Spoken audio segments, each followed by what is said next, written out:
What's the reaction been in Westminster to that delay to the meaningful vote that was meant to take place this week?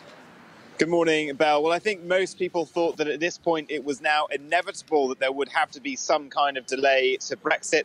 But we're hearing the usual criticisms. The ERG, the hardcore Brexiteers, very unhappy with any kind of delay. Many of them simply want to go out now on WTO rules. And then the likes of Jeremy Corbyn saying that the Prime Minister is simply trying to run down the clock, trying to bounce Parliament into accepting her deal. It does have some interesting repercussions, though, because there are three members of government that have stuck their head over the parapet now on the weekend. This was before the announcement was made, but they would have known about it. Amber Rudd, Greg Clark and David Gauke, three senior members of the government, all secretaries of state, saying that they support extending and preventing no deal. That is a sort of breach of government responsibility if they did vote for an amendment being put down by the Labour MP Yvette Cooper to try and extend the deadline if we are heading towards the no deal scenario. And the only thing that we know from Parliament in recent weeks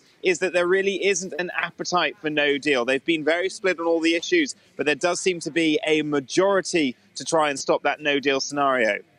Well, now that there's not going to be this meaningful vote in Parliament this week, what does that mean for the timetable? What are Westminster politicians looking for next as the next sort of deadline?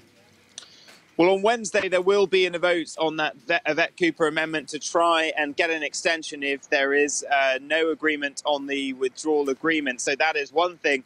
But also remember here, everyone is watching for more resignations. There will be some MPs that were waiting to see how the vote would go this Wednesday before deciding whether or not they might leave their parties, both on the Conservative side and the Labour side, we understand, and join the independent group. It's only a week old, but it's already up, we know, to 11 MPs. They are having meetings through this week to try to come up with some kind of structure, some kind of policy platform, deciding whether they will become a full political party. And all of the whips for the opposition of the parties here in Westminster will be really watching a couple of names like Justine Greening and Dominic Grieve to see whether or not they decide to jump ship, whether they think that's it, the Prime Minister has had her time, she's running down the clock, and they might be that worried that she could stumble into that no-deal scenario. Because you've got to remember that Theresa May had a very small majority propped up by the DUP's MPs, and it's getting smaller and smaller at the moment.